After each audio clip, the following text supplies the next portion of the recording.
fail. Try again. Come on. Why you?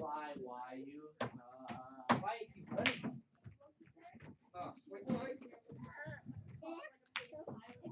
Yes, I couldn't tell if that stopped anything. Yo! Oh,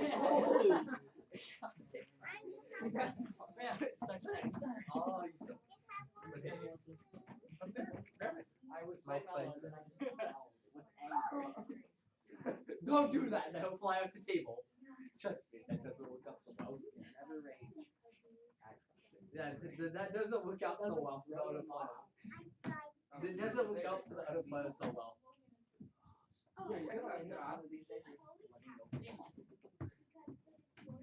One more time. Two more times. One more time. One more time. One more time. Yes. Oh man. Yeah, that'll work. Oh yeah, it's his shot. What am I doing? How's the dog? Come on. Get him out. Only some of it comes off. That was a tap. Tap. Oh! Save that! Even if it was. Oh my gosh. Man. Oh no. Oh, you have that? No, I have a. Hey, shot! Hey, shot! Just let him do it! Please! Yes. Go all the way I want to go. Because it doesn't like you. Woo. Yeah. Yes. Yes! Yeah! Let's go.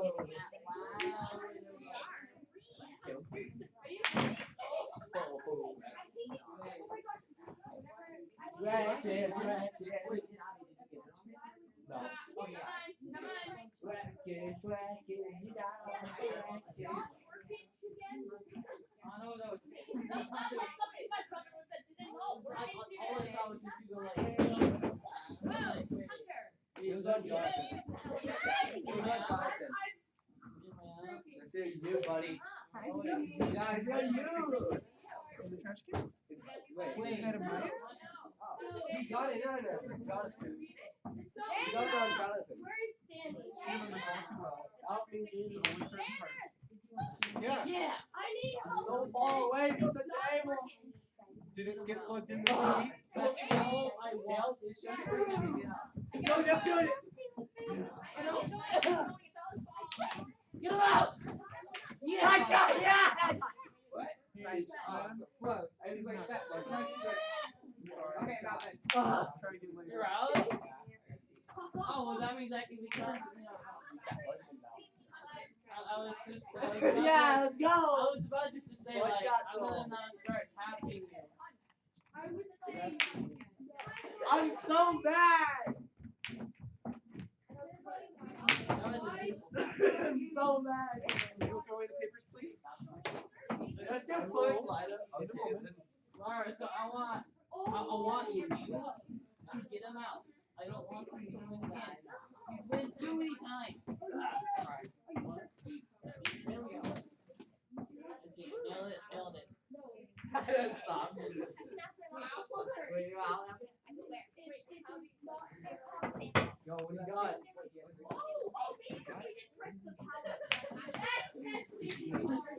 Go back. Ah, yeah. Whoa, some like computer. Oh, it's not over. Alright, so you're on. No, stop it! Let's stop. Let's go. Yeah, it did. Yeah, it did. Whatever. I got sick that luck, boys. Let's go. You No. could have tapped it. GG, dog. Oh, hi, how are you? I told you next time I'll see you. It's Caleb, me. Whoever got out last. Whoever got out last. Failed it now. Guess what? You gotta keep up, Caleb. You gotta keep up. So me, Just Caleb. go this way. Oh, well, I'm gonna see. No, no, you said.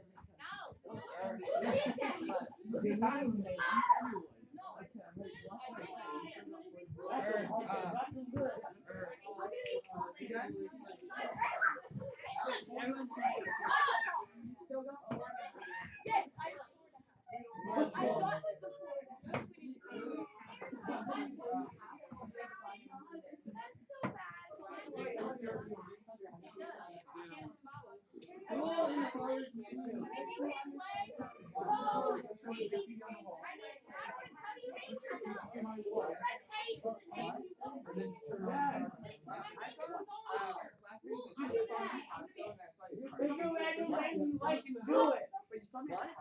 He rages me. What?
I wonder why.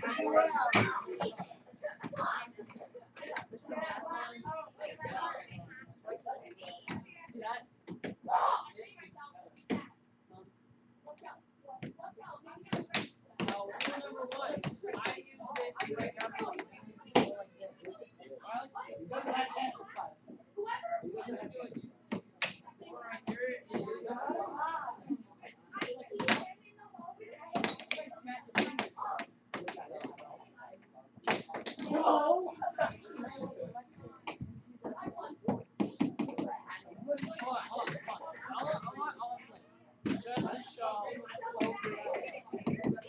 No, that one's.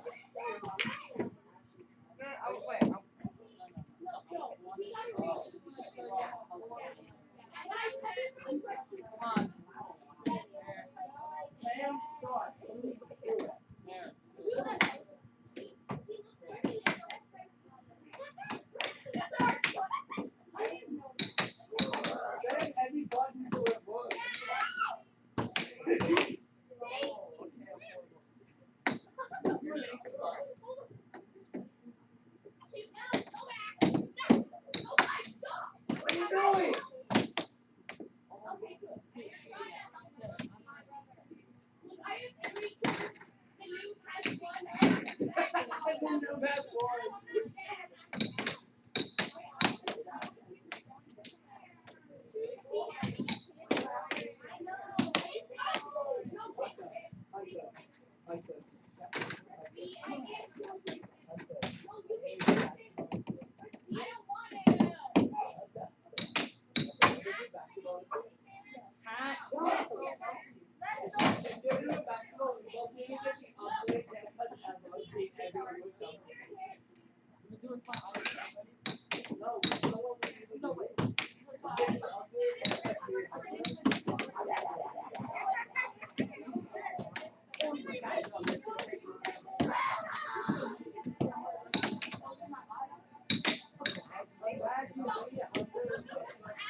This is gonna be really bad for them.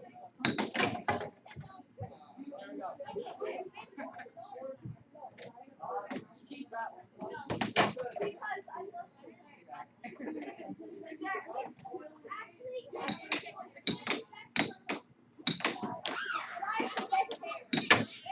Come on.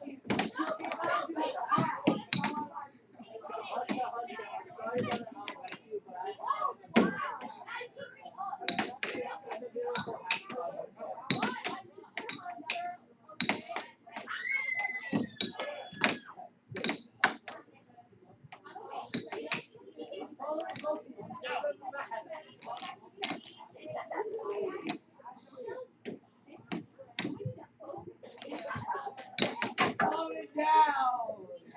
Before you kill someone.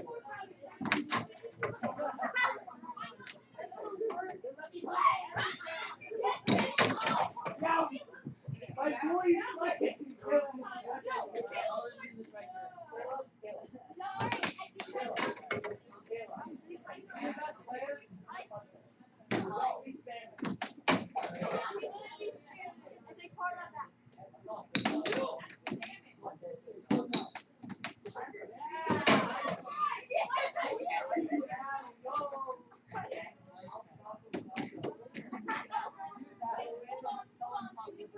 Okay, no. You were looking away. Do your eyes closed.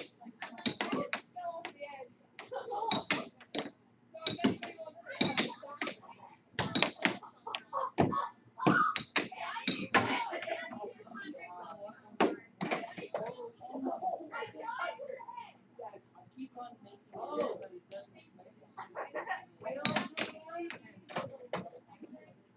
So that was me.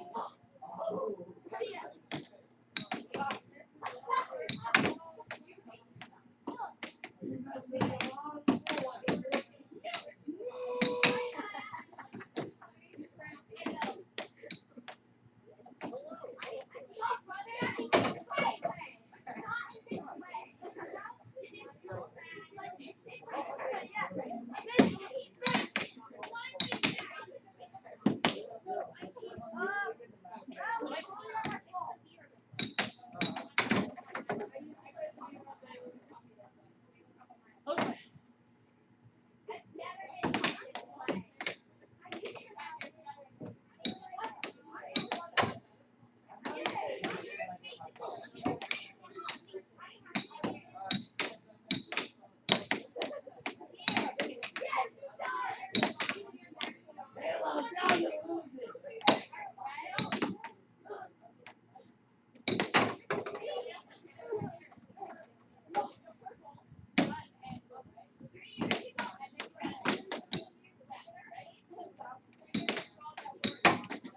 Come on.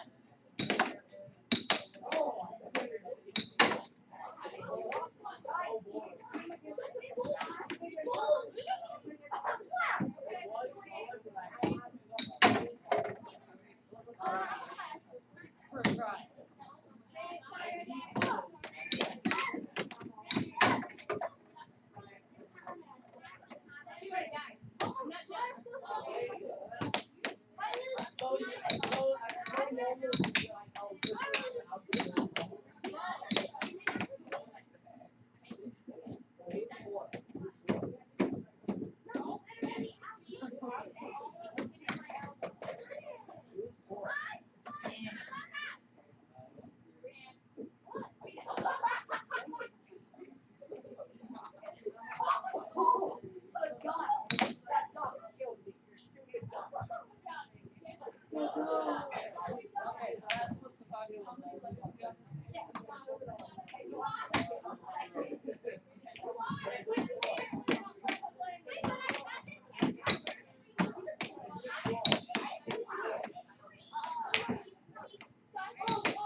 like no circle.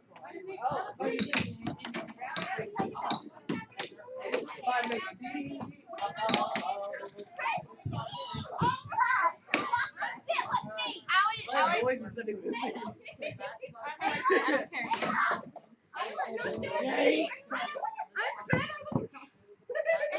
My friends. Friends. I need my friends.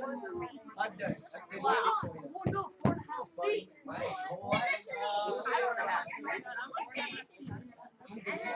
bring a chair. Hold the seat over Alex who's leaning on the seat. Hey, Elise, just grab by the notes. Not my nose. My nose is cracked out. Oh. My nose is too. Alright, guys, we're gonna play a game tonight. It's called Nailed It or Failed It. I failed it. I failed it. That is so beautiful. That's so beautiful. Now what? And see, look.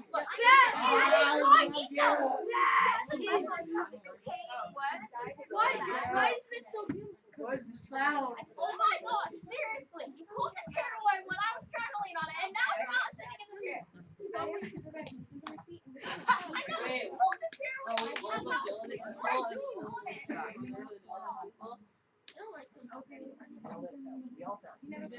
I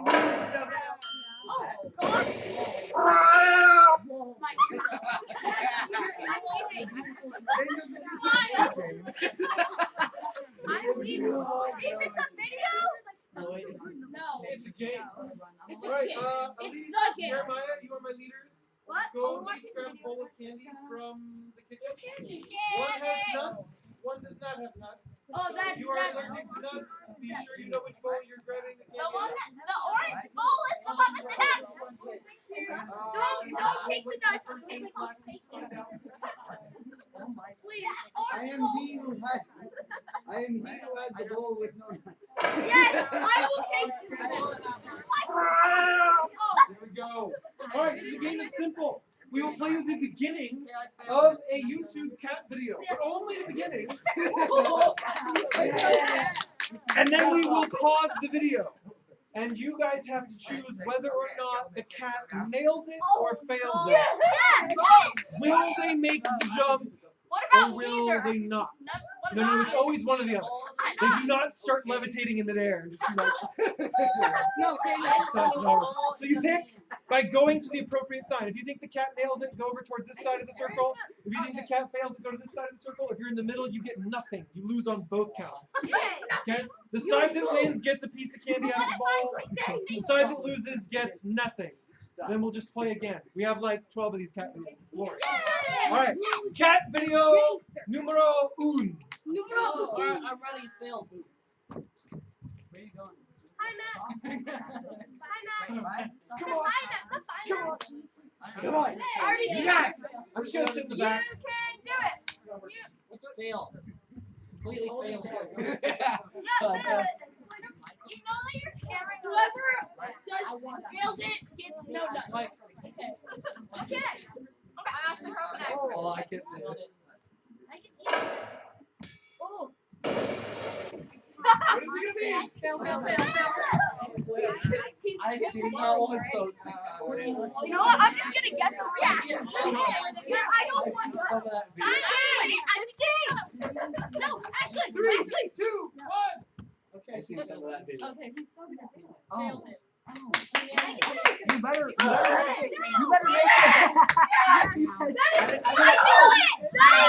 Alright, don't move. Stay I right never there. seen that video. Candy, please pass out. We knew it. Shelby. Oh, no nuts. I mean, Maxie. I didn't see what video it was. I thought they were letting someone else. I thought they were letting someone fall I knew he was over. gonna nail it. Clearly. Wait.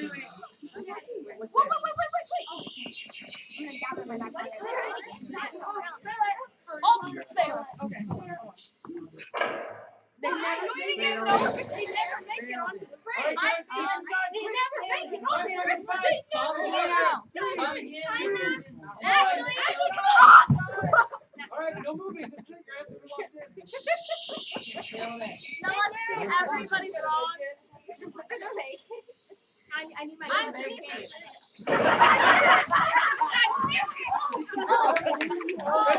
Alright, give me the candy. I want Kit Kat. Don't I'm a nerd. Sorry, I just stepped on your foot. Alright, we're ready on 3, 2, 1. I only like I can't see anything. God, nobody can say. He's gonna make it. Yeah, that looks like he's gonna make it. Nailed it. Nailed it. We're gonna be the odd ones out. Yes. Nailed it. He's gonna make it. Yeah, I feel like Male and fail. Alright, answer in 3, 2, 1. No changing your time. God, can you Locked in. move? No change.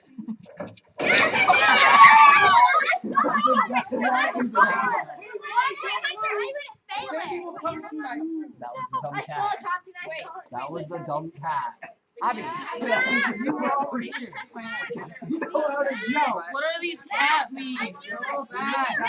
Yeah, no, that. God, move out of the way. Ayla, seriously, people move. Oh. It's on the ceiling. I'm gonna do it.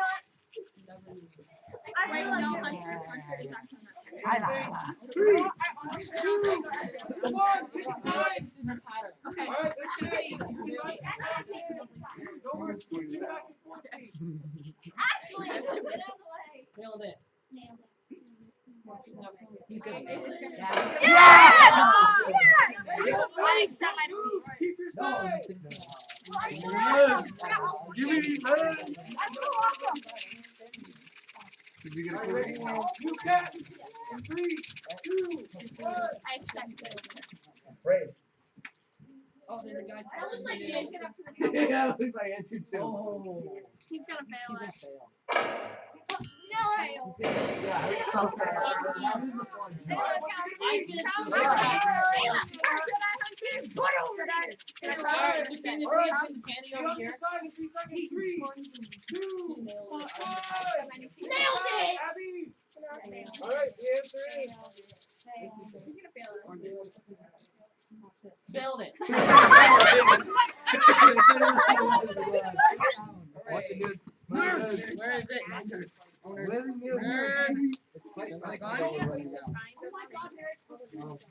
Ha! Was that the last one? Alright, guys. Hands are down. Hey guys, watch this three.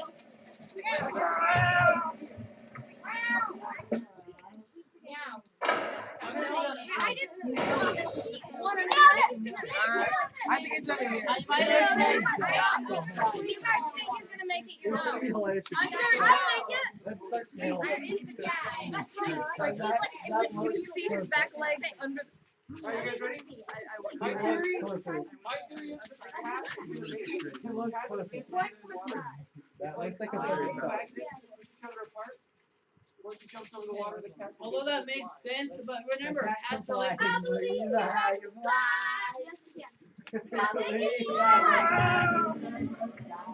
right there.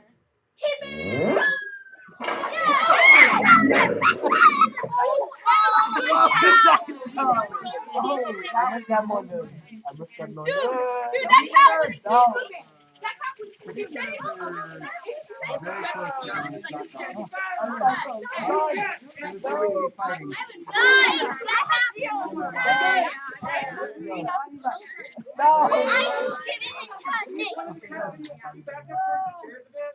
Yes. I got it.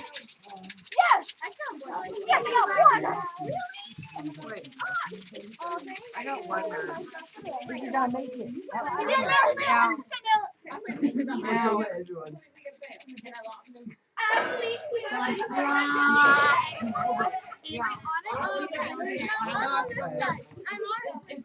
Alright, the answer is 3, 2, I'm sure. What are you doing?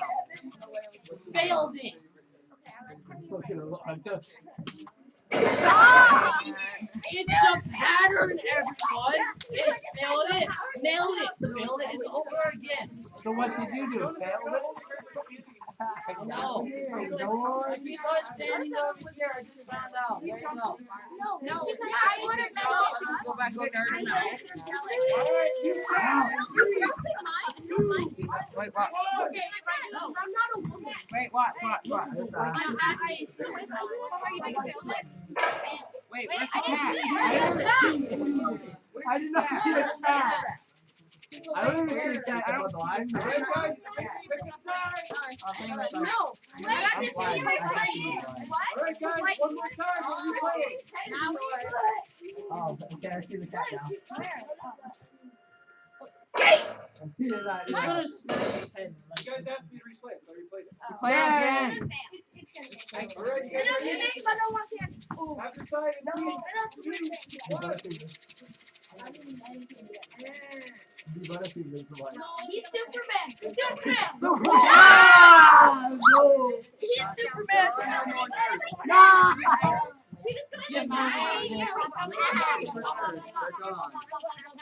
Bad. Snickers, I must have my nose. I'm gonna go back here.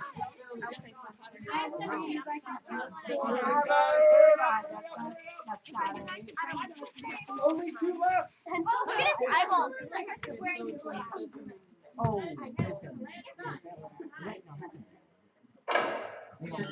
fail. Come here. Come here. This is actually annoying. Alright, guys, pick a side. It's failed. The answer.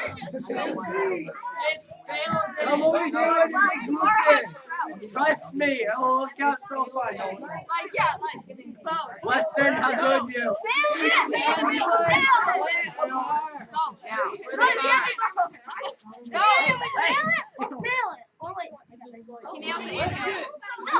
for Andy. Get on this side. Get on this side, Weston.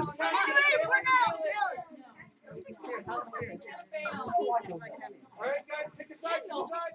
The answer. We already did. Nail it. Give me that. That's so holy.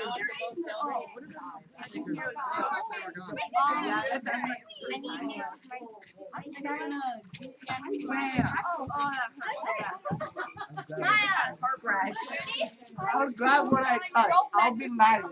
Alright, new That's cat. not even nice. But I'm happy. Oh, I've seen this one before.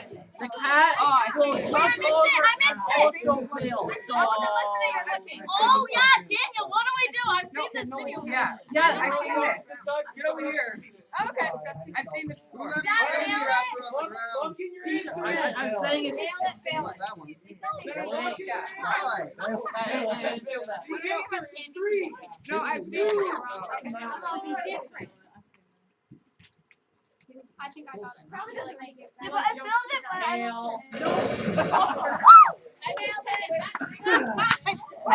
Yes. No way, I was wrong. Change pattern. Why? There's also chocolate over there. Well, let me pull it. I want my banana. My baby. Alright, guys, we're gonna do a bonus cat. Bonus cat. Bonus cat. Yeah, let's go. Bonus cat.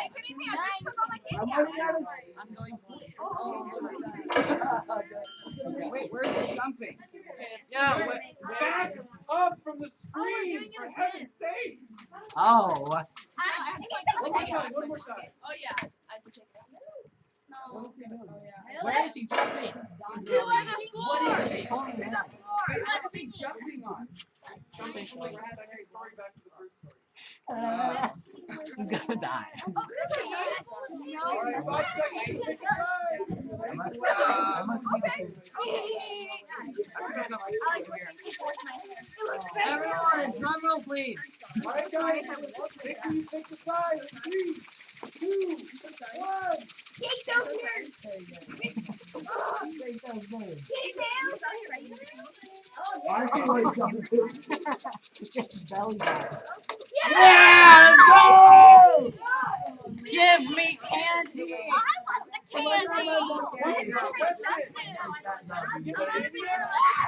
Caleb, I'm getting fat these days. I'm getting. Alright. One more time. Yeah. One more note.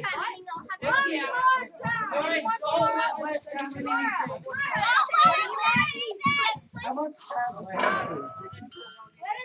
What is it, guys? Is it nailed or failed? Nailed it. I didn't even see the cat.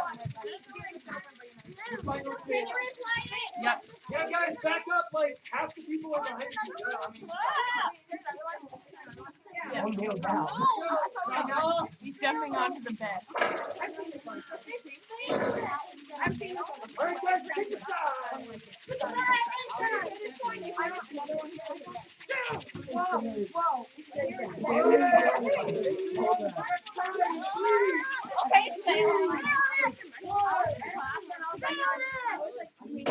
Yeah! Go!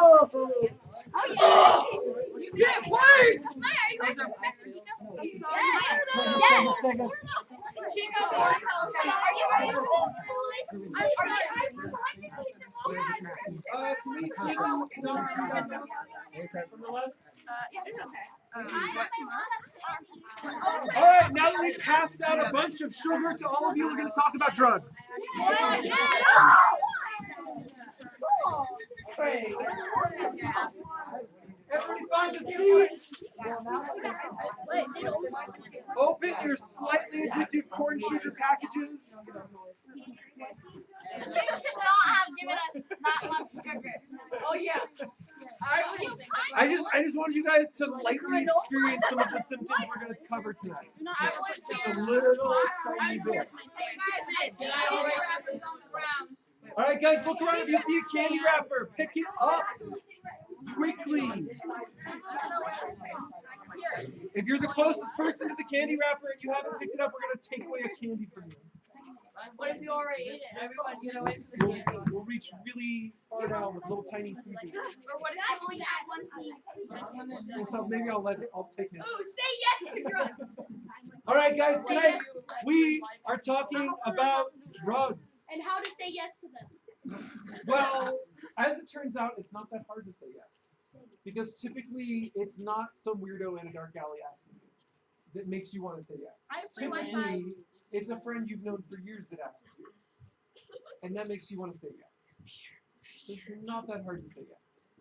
Okay, there's a reason that drugs are really easy to say yes to. Does anyone know? Why else might drugs be easy to say yes to? No, that's like the second time. That's like more please. What makes it easy to say yes the first time? Yeah. So like peer pressure. What else? Besides peer pressure, because that's like the obvious answer everyone's always heard. How about family pressure? Yes. You want to try it? Okay. Anybody else? What else makes it easy to say yes? Well, if your family does it. If your family does it, yes, that makes it very easy. You don't even have to go buy it. Yes. Shh, guys, we're taking answers from the group. I want you to hear the answers too. Okay. The question is, what makes saying yes to drugs easy? Yes. Oh, there you go. Yeah. A lot of people think that not just drugs, alcohol too, will fix problems with depression or anxiety. Yeah. If you don't know it's a drug. Ooh, someone is being mean to you. Yes. Okay. All right. Last one. This is the one that I am so against. This is why we do this night. This is the one answer no one gave me, and it is sad but true. And that is not lack of knowledge about drugs, but wrong knowledge. We call it misinformation. The number one source of misinformation is people that already use the drug. People that are already using the drug will try and give it to you, and they will explain everything they like about the drug. But the sad facts are that the science about drugs and what people will tell you because they're already using it, they don't match up. They're giving you false information. So this is one of the reasons we do a drugs night just about every single year, summer or right when we get back to school, is so you guys can have some solid information. Information we've researched for hours and hours and hours, So you guys can know what's the straight facts on this stuff. Okay, so first off, what is a drug? Does anyone know? Before they even read the screen? Yeah. It's a substance taken for Yes. It's a substance. Oh man. Let's just read it, you bunch of jokers. It's a substance taken for its narcotic or stimulant effects, often illegally. Now we got to define those words because not everyone knows narcotic and stimulant. Narcotic is any class of substances because it could be anything: plant, powder, pill, liquid, just whatever. It blunts your senses. It makes things less feelable. Okay. like sugar. This is in large quantities can produce things like euphoria, stupor, or coma, and that's in order. Powder. That's literally step 1, step 2, step 3. So a narcotic will start you in euphoria. Everything's great. And you keep taking it, or time goes by. You don't even necessarily have to take more. You move on to stupor, where you don't make any good decisions at all. You are the little mannequin at the party. You're just like... Caleb. And then eventually coma. It will knock you out if you have enough or if enough time goes by. So that's one kind of drug, the narcotic drug. The other kind of drug is a stimulant. We use that word up here. A stimulant is an agent, especially a drug, that causes increased activity. So it's kind of the opposite of a narcotic, especially increased activity of the nervous or cardiovascular systems. What is the nervous system? Anyone know what that one is? What's the nervous system? And no, it does not make you nervous. Yes. This is the system that makes you mind. It's the system that helps you like feel things and like. Can you name some parts of the nervous system? There's not that many parts. No. Okay, anybody name any parts of the nervous system? Yes! The brain. The brain is actually part of your nervous system. Well done. What's another part of your nervous system? This one should be dead obvious. Nerves. Nerves! Good job! They make you nervous. No. All right, the other system is the cardiovascular system. What is in that system? The heart? What else? Nerves. To a certain extent, yes. The lungs are a crossover organ. They do interface with your cardiovascular system. They're not your cardiovascular system. Stomach. That's your respiratory system. Oh. Yes. Veins, arteries, blood itself, the actual liquid in the veins. So you've got stuff that slows you down. It makes you feel like this sort of happiness, and the happiness is essentially, it is a chemical inability to think about hard or bad things. The sense of euphoria that you get from a narcotic is from the part of your brain that lets you think about things you don't like being shut off. You chemically don't have the ability to even try and think about bad things because you can't. So that's the first step, euphoria. Then you get to stupor. Stupor is where more of your brain is shut down. So first you lose the ability to process complex thoughts. Then you get to the inability to process any thoughts. So first the complex ones go, then the any other ones go. And you're just not thinking anymore.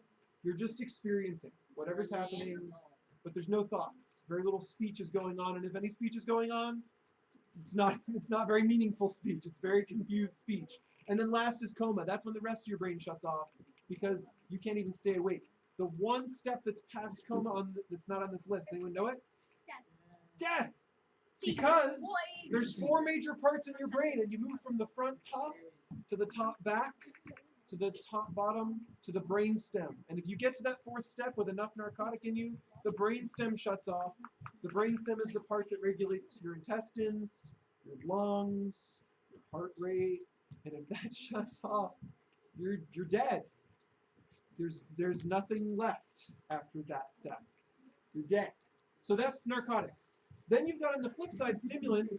They amp everything up faster. Your nerves are running faster. Your blood's moving faster. You're breathing harder. You can perform more. You can do more. You can go run more, and everything feels like I've got infinite energy. Woo! What might be the end of that? What might be the next stage of that? Death. Well, how? But how, I ask? Yes.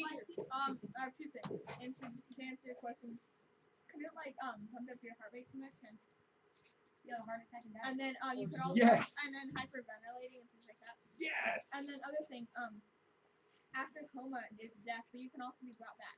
Yes, that is totally true. In all of these stages, you can be brought back down. Doctors have been trained in just about every narcotic and stimulant out there in how to dilute it in your body, so that if you get to the hospital fast enough, they can actually give you a counteractive substance that will turn your body from the direction the first drug was pushing you back towards normal. This is why they exist as opposites, is because usually the answer to a narcotic is to be given a very specific dose of a stimulant to move you back towards normality, and vice versa. But if a doctor doesn't first assess you, there's no way to know how much is the right amount. And so some people play with these substances, and that is not safe. That is a seesaw with your death on either side, and you got to keep it balanced.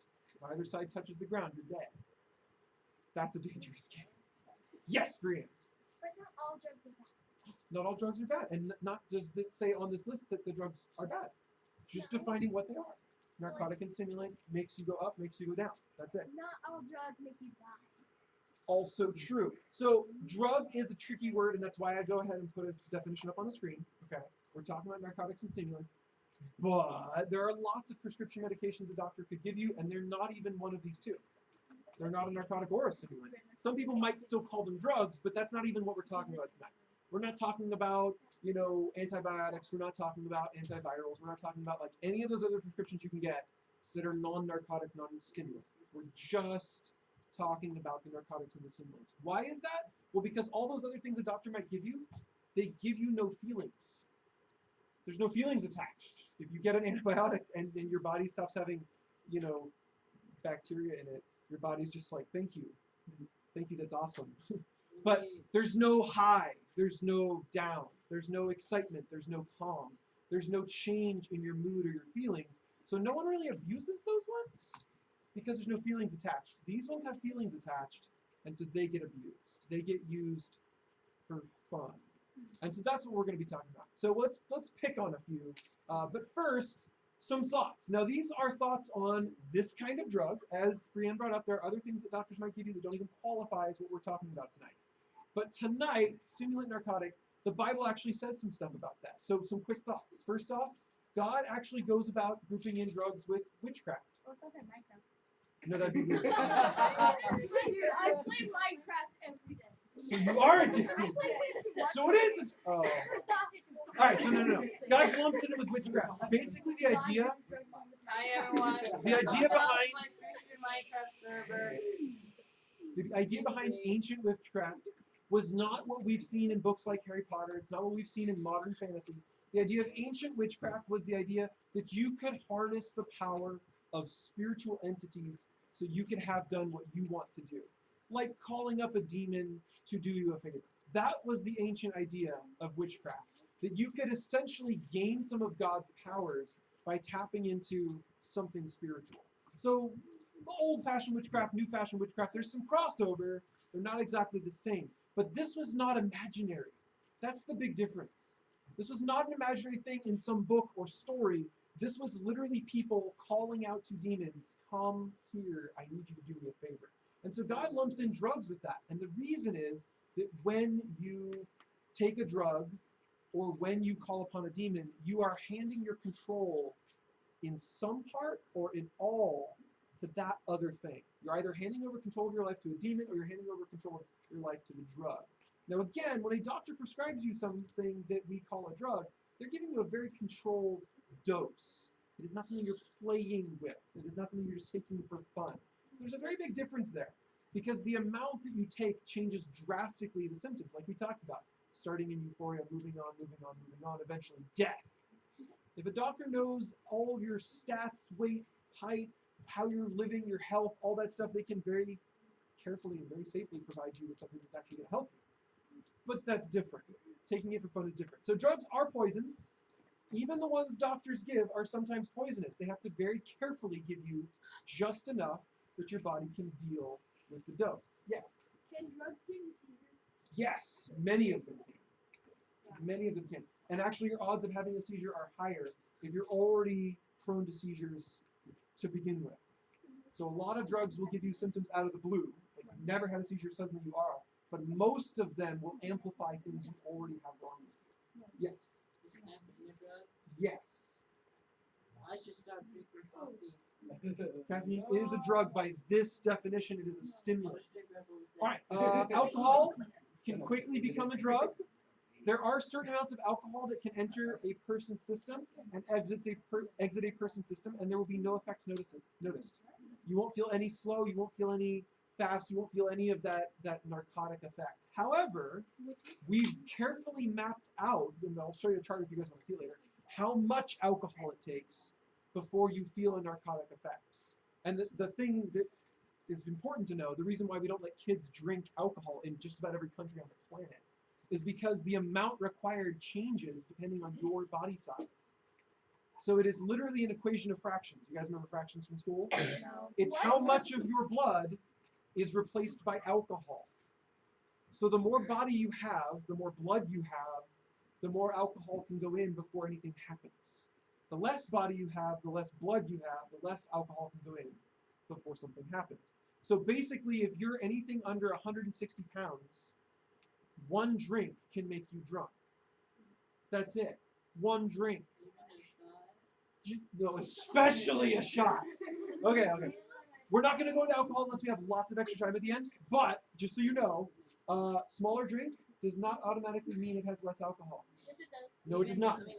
No, it does not. The liquid in the cup is not alcohol just because it's an alcoholic beverage. So whenever you see alcohol at the store, and you can do this with your parents, go down the wine or the beer aisle with your parents and look at the back of the label. They'll have a percentage on them that says this amount of the liquid is alcohol. And so in a lot of beers, it's this tiny little number, like 2% or 3%. And so one beer is not equal to one shot. Because if you look on the bottle that is poured into a shot glass, it'll say something like 80%. So one shot glass can literally be akin to 4 beers, depending on the beer, depending on the shot. So no, smaller drink does not mean less alcohol. It's not how it works. It's basically an espresso, okay. It's like espresso for caffeine, yeah. Where one shot of espresso can be like a cup of coffee. The same idea. Same idea. Okay, all the hands. Go for it. Keep track. No, I'm just kidding. You'll be next. Okay. So isn't it like the bigger the person, the more alcohol they can take before getting drunk, and then the smaller the person, the less? It's not a fixed rule because it's your blood content, how much blood is actually in your body, but also your liver size. And most humans do not know the size of their liver. They've never had it checked. So most people figure it out by trying out alcohol and seeing what happens. Great idea, right? Is that why like you're not allowed to have alcohol until you're like 21 because you have to be bigger? You have to have more blood in your body, but you know, as your hires, some of you are actually getting to the height of your own parents, correct? However, your liver does not go through a growth spurt like the rest of you. It grows linearly. And so a child's liver will always be smaller than an adult liver. So your ability to get the alcohol back out of your blood is not going to grow up with you at the same rate as the amount of blood you have. When you get to the height of your parents, you probably have the same amount of blood as them. But just because you're younger means your liver is smaller. So the rate at which your body can suck the alcohol back out of your blood is way slower as a kid than as an adult. Yes? Two things. One, can like prescription medicine, if you take too much of them, can you get like high? Yes, absolutely yes, but not all of them. Only certain ones. And so it's sad, but a lot of medicine that can't get you high is taken off prescription and put on the shelf, and you can just go pick it up whenever you want. And a lot of the medication that they keep locked up in the pharmacy is the stuff you can abuse. So typically, a lot of the time you get a prescription, it's because that pill can be bad for you if you have too much. So they don't give it to you unless you've seen a doctor first. Second thing I'm glad because I used to think like I would see on the pharmacy how it said like this, and drugs. I was like, why do they have drugs in the pharmacy? Yes. And then my mom, like, I forget what she said, but I didn't remember. Typically, when we talk about drugs being bad, we're talking about drug abuse. And when you go get something from a doctor, that's a drug. It's still abusable, but if you take it properly, you're not abusing it. Does that make sense? You're using it right. Okay, yes. Does it also have something with alcohol? Does it also have something to do with like tolerance? That's typically what people say out loud is I have a high tolerance, I have a low tolerance. What they don't know is that's not a real thing. It's all down to liver size and amount of blood you have. But since not everyone's liver is appropriately sized for like height, most people have no idea why they have a high tolerance. They just say they have a high tolerance. Or they don't know why they have a low tolerance. They just say they have a low tolerance. Usually it's down to liver. Does your liver work properly? You can also do something really sad, and that's break your liver. You can start out with a great big liver that does a really good job, and if you abuse it by sucking down alcohol all the time, your liver function will decrease over time. And what ends up happening, your tolerance is not actually your body's ability to get rid of the alcohol. It's actually your brain's inability to notice that you're drunk anymore. You've been drunk so many times you don't know you're drunk. And so your tolerance is not really a tolerance at all. It's really just callousness. You've stopped noticing you're drunk. Okay, all the questions. Yes.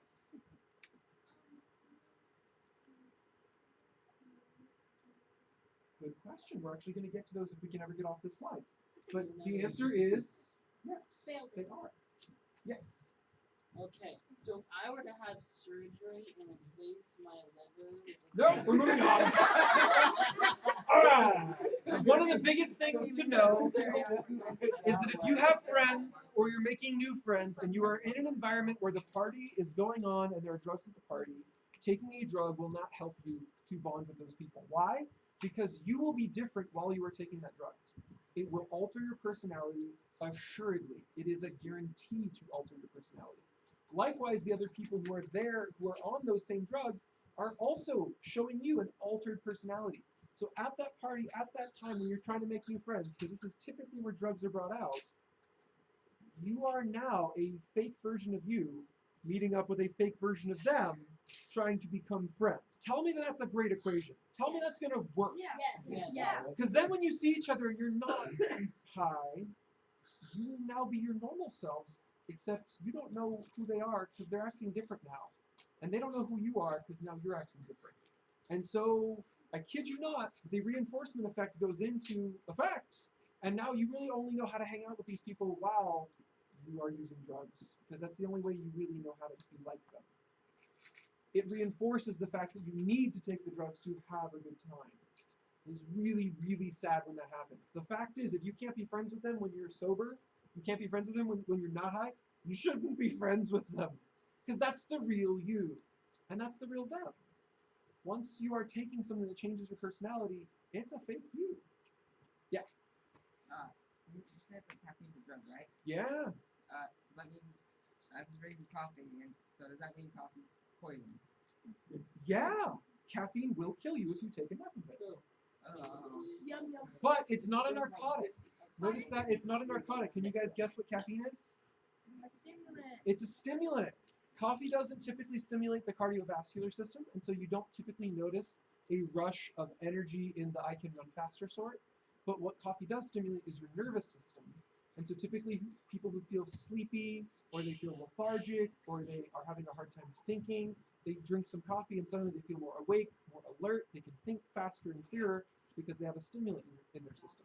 You're basically just chemically telling the brain, I am awake, dang it! And the brain has like no ability to not listen. It can't not, because what you're feeding it is the same kind of chemicals that it releases when it knows it's awake. So your brain communicates with itself because it's such a big organ by releasing and washing itself with different chemicals. When you go to sleep, there are chemicals released in your brain that tell other parts of your brain, and the brain receives the chemicals and obeys. So when you drink coffee, when you smoke a cigarette, you're taking in a stimulant that then just starts washing through your brain, and your brain has no option to refuse. It is stimulated. It is going to feel that way. So again, it is a poison, it is a drug, but how much are you taking? Are you taking a minor stimulant? Is it altering your personality? Are you becoming a bad person when you don't get your coffee? Are you experiencing heart palpitations? If you can say no to those things, you're not abusing it. If you say yes to some of those things, you can dial it back. You are abusing it. Yes. Okay, sorry to backtrack, but I have still a question about like the alcohol one. Oh, okay. So, like, you're a kid, right? And what if like you have a sip of like wine or something? Yes. This happens in a lot of families. A lot of families have a tradition of kids get wine at like special meals, certain meals and stuff. I tasted wine Some people in the Jewish community, they do a thing called, probably pronouncing it wrong, Seder, where it's like the Passover meal, and like it's traditional you drink wine. So you can get non-alcoholic wine, and if you actually like wine, and then also most wine is pretty low in alcohol content to begin with. And how about beer? Same deal, but again, you got to pick and choose. Some wines are intentionally higher. They're trying to make it higher, but most wines are not, and the same with beer. Most beers are very low in alcohol, but some are trying to make it higher. So you read the label, you find out it's like 2%. What if it's Most homemade junior beer? high bodies could handle that, but only in a controlled amount.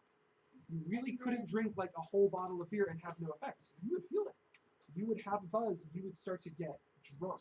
So if a parent's doing this, hopefully they're doing it with a lot of control, a lot of understanding. They know what kind of wine they're giving you. If they're not, talk to them.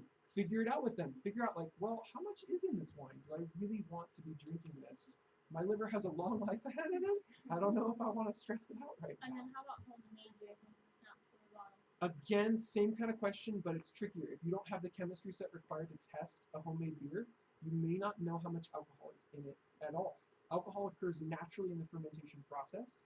Once something is broken down to the sugar level, you let it sit longer, then the sugar is broken down into alcohol. So if you let something ferment long enough, it will always have alcohol in it. The question is, how long did it ferment? So a lot of homemades are done very quick batches. They don't ferment very long. They have really low alcohol content. Others are long batch. I don't know. But there are chemical tests you can do where you literally just do like float tests to see how heavy the water is, and it gets lighter when there's more alcohol in it. So you can just figure out how much alcohol is in it by just sacrificing a sample of the beer to the chemistry set. And, you don't get to drink anymore, but you get to find out how alcoholic is this. So it can be tested, but every batch will be different. Just because you follow the same recipe does not mean it came out the same. So yeah. With like how much like beer or whatever. Mm-hmm. Actually at my aunt's wedding, all the guys were all doing drinking beer, and then Logan was at the back with him, and he was like, he was kind of like worried, but Are you about to tattle on your brother? no. He Mom was telling him that like all the guys there like knew how much and like You have to try some. Is that what you're getting at? Oh, okay. Keep going. Mom gave him the option if he wanted to or not because he knew all the guys Would be looking out for him, Mhm. keeping track of him. and he decided not to Very strong of him. That's really neat. because he didn't feel like he was old enough yet. Right on. Right But on.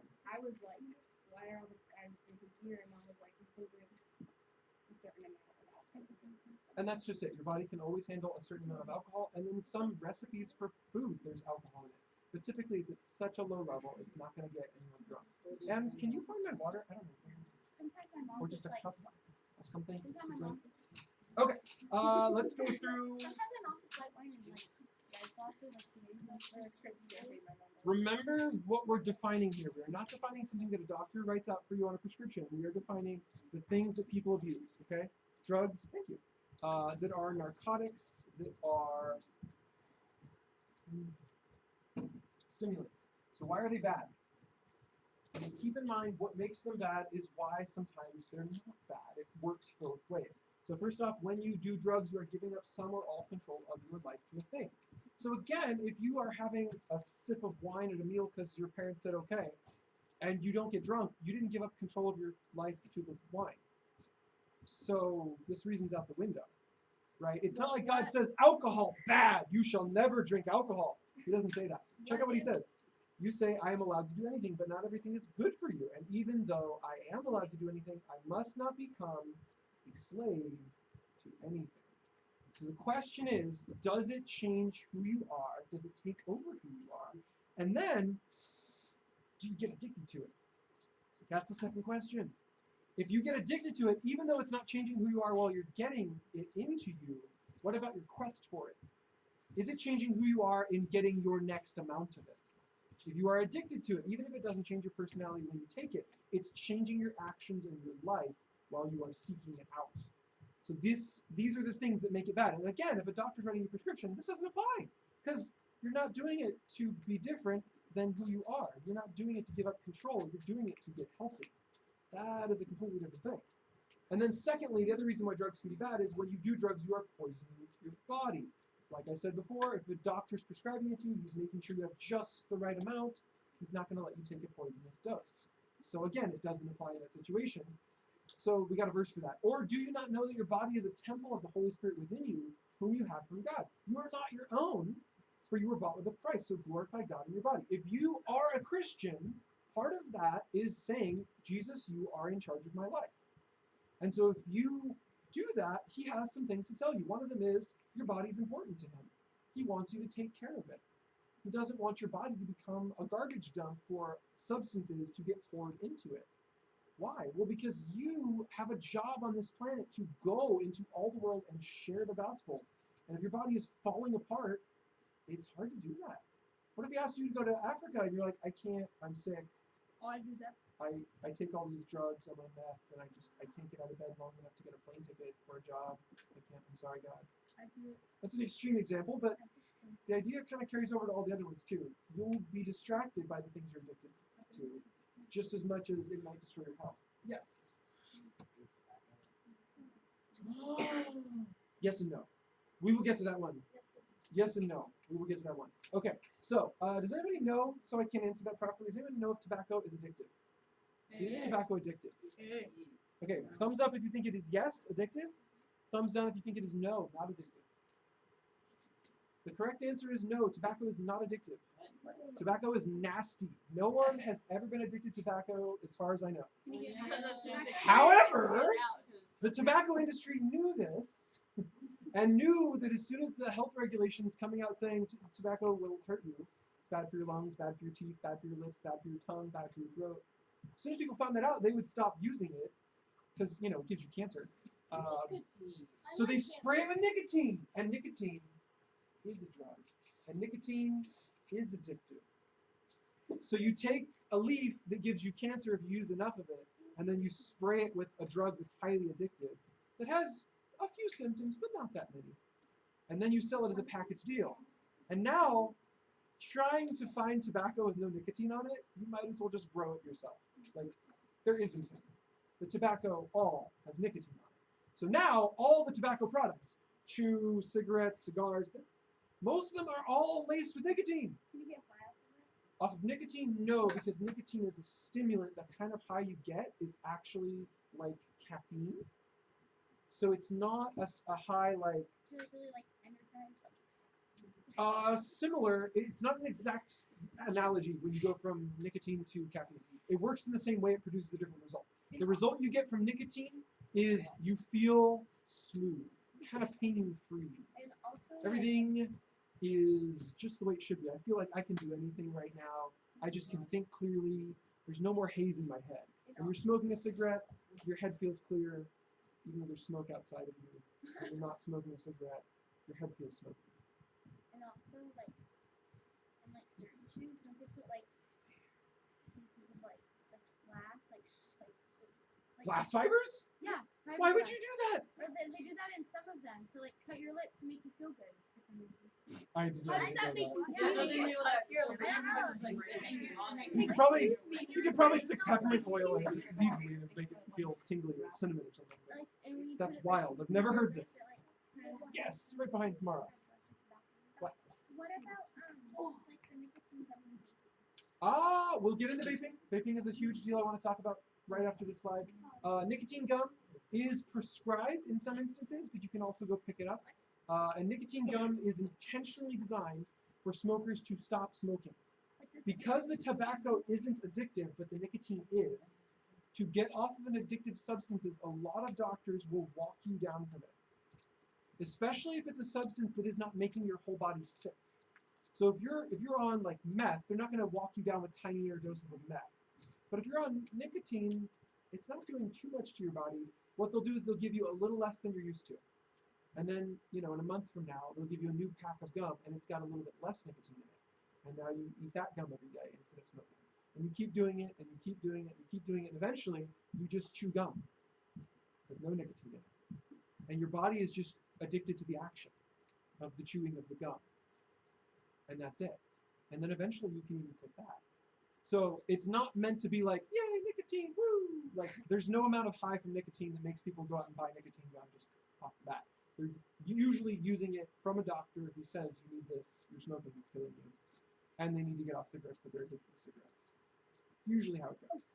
And yes, for many people it does work. The problem is cigarettes give you all the nicotine in a giant shot burst, like a shotgun in your face, just nicotine. And the gum is a slow release. As you chew it, a little more leaks out, a little more leaks out. And so when you start using the gum as a smoker, it doesn't feel the same. It feels different. So a lot of people give up on the gum really fast because they can't make it. They're so used to, I can smoke every 15 minutes and have another shot of nicotine, just like a huge blast.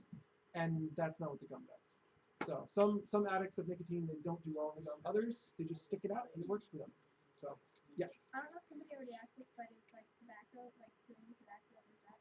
Most chewing tobacco has nicotine. If there is one that doesn't, great. It'll still give you mouth cancer. Your lips can get cancer from it. Your gums can get cancer from it. Your throat can get cancer from it. So it's not addictive. It's a cancer party. But neither is chewing gum. And chewing gum doesn't give you cancer. So chew gum. Don't chew mouth cancer. It's not a good idea. Yeah. My mom was saying that there are also like nicotine patches. Yes. Like, you can put on. Some people just hate gum. Yeah. So they don't want to chew nicotine gum. But do those like have a ton of nicotine in them, or is It's it just like this supposed to be the same as the gum. Usually you start on like a 5 milligram dose and then they walk you down from 5. Sometimes it's literally 5, 4, 3, 2, 1. Others it's like 5, 3 fake. Like the last gum is just, it looks the same, it chews the same, there's nothing in it. And it's a placebo. So, and that, like the patch the same, it's a sticker at the end. But do be careful with nicotine patches. Nicotine patches have been known to kill people because like caffeine, nicotine will kill you if you get a high enough dose. The reason is its stimulant effects, when taken in too high a dose, flip every switch in your brain all at once. They start spilling into your brain at such a rate that your brain doesn't have enough of the normal switches for it to flip. All of the normal, I feel cool, this is smooth, I like this. All the switches are already flipped and there's more nicotine still pouring in, and so the nicotine just keeps finding switches to flip. And then eventually it gets to saturate your brain to the point where your brainstem is the only thing left, and it starts flooding into your brainstem, which controls your breathing and your heart rate and your intestines, and just flips all the switches. And so your heart rate goes all the way up to as fast as it can, and you die in seconds. Nicotine is crazy deadly at those doses, which is why top of our list tonight is vapes and e-cigs. Because vapes and e-cigs have been touted as the greatest thing since sliced bread, which is why I'm wearing this shirt tonight. Wait, sliced bread. Vapes and e-cigs were originally designed to replace cigarettes and try and get smokers to quit smoking. The idea was if you send water and maybe a few like food grade oils into someone's mouth and it looks like smoke and it feels like smoke, then they will feel like they are smoking. And if you stick nicotine in it, then they will also get the nicotine that their body craves. And if they keep doing this, they can quit burning tobacco in their mouth. So they'll stop getting cancer. Yay! Okay, now this all sounds great on paper. And truthfully, if someone had to pick between like cigarettes and e-cigs, I would have even a year ago said pick e-cigs. I would have even said that a year ago. The difference is cigarettes kill you very, very slowly. And we are now experiencing a rash of cases across the country caused, as far as we can tell, by vapes and e-cigs that are making people be hospitalized and in some cases dead. We have 6 deaths so far that the CDC is blaming on e-cigs. They haven't figured out the exact chain of events. But they have 450 people that have been hospitalized with the inability to breathe. And I don't even know how 450 people made it to the hospital and they couldn't breathe, but they did. And they're blaming e-cigs for those 450 people. So we're not sure exactly how this works yet, and that's really the problem. Cigarettes are regulated. There's an age limit. You can only buy them in certain places. You can only use them in certain places. Everyone knows they give you cancer, so a lot of people don't try them. And in fact, the teen rate on smoking is going down. There is less and less and less teens that are smoking tobacco as time goes on. But the rate of kids vaping is going up, and at a stupid rate. Like I don't even know how this is possible kind of rate. And essentially what it comes down to is misinformation. Kids are being told vapes are safe. that it's harmless. It can't hurt you. And the sad truth is, that's not true. The science isn't there to explain the how, but the link up of people vaping and being hospitalized, the people vaping and dying, is very real. We don't even know how it's happening. We're still selling them even though people are dying. But there it is. People are dying. So one of the reasons people are getting hospitalized is totally tangential to the whole conversation. They're not even people using e-cigs. It's little kids that see the package of liquid that you stick into an e-cig. It's like a little, looks like an essential oil. You know what I mean? It's like a little tiny glass thing. It's got a little bit of liquid in it. Looks like an essential oil. But they don't brand them like essential oils. I'm sure if they brand it like essential oils, kids would run from them. They're like, oh, my mom has those. I hate those. They don't brand it like that, okay? They brand it in like the worst way possible. And so these are the numbers. 8th graders in 2017, 13.3% were vaping. In 2018, it was 17.6%. We'll find out at the end of this year where it goes. 10th grade, 23.9 to 32.3 from 2017 to 2018. And then 12th grade, 27.8 to 37.2. Yeah. That's like 10%, guys. 10% year on year of seniors are vaping. And now we are over the third mark. 33% to third. So more than 1 in 3 high schoolers at the senior level are vaping, and it kills people. Yay! What? What? Happy birthday. Yes. Okay. So, my stepmom works with like people who are addicted to drugs and stuff. Sure. And she said that like sometimes people who like do too much or like smoke too much, like, or if they like do like meth and like that kind of stuff like a lot, and they stop doing it, they can get really sick. Yeah, totally true. This is why we have rehab centers. Rehab centers are specialized places that are not a hospital, but they're kind of like a hospital. And it's somewhere you go to get off drugs because all the people working there are trained in the kind of sickness you will experience when you quit using your drug. So do they like give you another drug to like a better one to replace it? Depends on the situation. Usually it doesn't go that far. Typically it's 2 kinds of care. So one of the kinds of care is you sign a document at the door when you walk in. It says, I want you to keep me from taking my drugs. And you are giving them control of you. So when you start to really crave your addiction and you want to break out of there, you want to just crawl out a window, you want to go and get the drugs no matter what. You've already signed a document that says legally they are allowed to keep you in that building. So it's like a jail you walk into and you say, please keep me here. So that's part of the care, because when you start to come down from the drugs you've had in your system, sometimes for years, the feelings you feel are not good feelings. And some of those feelings are so bad that you would do anything to get back on your drugs, to get more of them. And so it really does sometimes take more than your own willpower to get off of them. This is why it is so worth it to never even start. Because if you never even start, you don't even have to try. It's easy to never start. It's really hard to quit.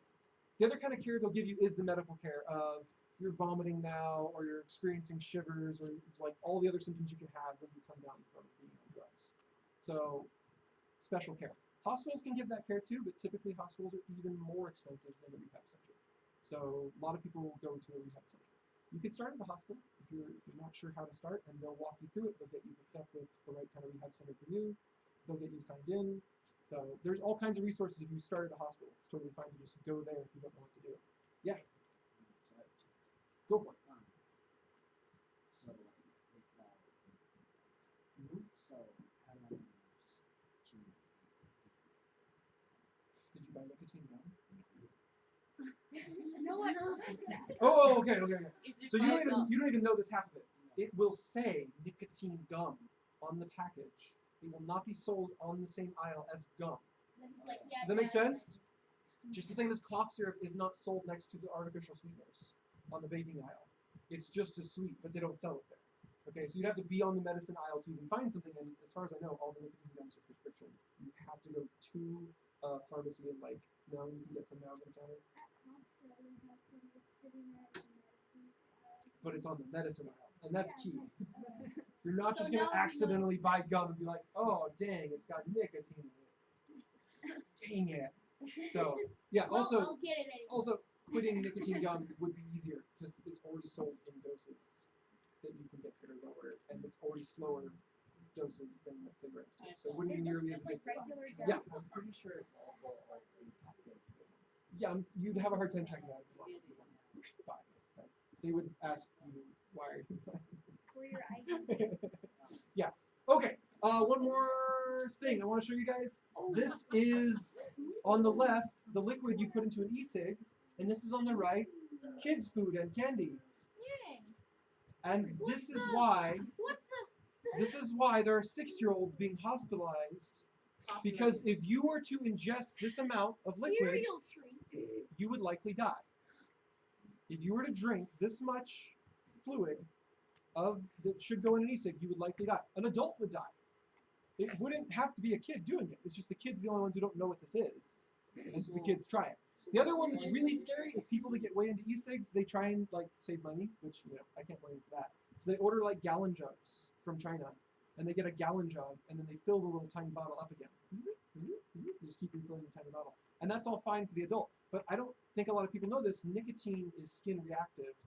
If you spill nicotine liquid on your body, it's the same as if you drank that nicotine. So if you have a gallon jug and you keep filling it up every day, you may get really sick at some point and not know why. Have heart palpitations, barely survive your life. That was weird. But if your 6-year-old does it, because it's like a bunch of blue sugary liquid you keep in the kitchen, they're gonna die.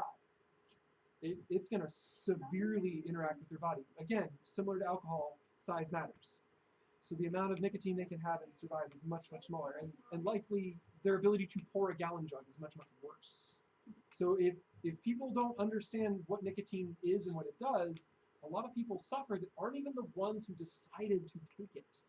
And so that's why I want the information out there. Have the information. Take the information. Tell your friends. If you see someone who's vaping, tell them that most vaping fluids that say nicotine-free have nicotine in them. The FDA did a test of random samples across the country where they bought from stores all of the different vaping brands and flavors and fluids they could find, and they tested them, and it was something like 70 to 80% of the ones that said nicotine-free have nicotine.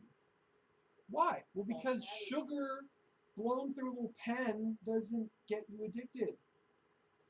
I mean, any more than like the candy you give in service. But you stick nicotine in it and you're addicted. And if you say nicotine-free, they just don't know why they're addicted. They're still addicted. They don't care. Most of the companies that are producing the fluid are in another country anyways. You can't even sue them. There's nothing you can do against them, so it doesn't matter if they lie to you. I have a good idea. I go to their country and then sue them. You could try. You could try. All right, so here's the real danger we know about from vaping, and not a lot of vapors actually know about this. So spread the word. Let them know. When your lungs are normal, they have this sort of cauliflower pattern on the microscopic level. On the inside of your lungs is like inside-out cauliflower. And so inside the 2 big giant lungs you have in your chest, there are all these tiny, tiny, tiny, tiny airbags. They look like popcorn. Okay? And inside there are the places where all the blood vessels are close enough to the walls that the air can just release its oxygen right into your bloodstream. Just passes right through these tiny, tiny, thin little cell walls. Okay, well, there's also something that happens to happen inside your lungs, and that's filtration. When you breathe in dust, you have to get it out of your lungs sometime, somehow, or else you'll just slowly clog your lungs until you can't breathe anymore.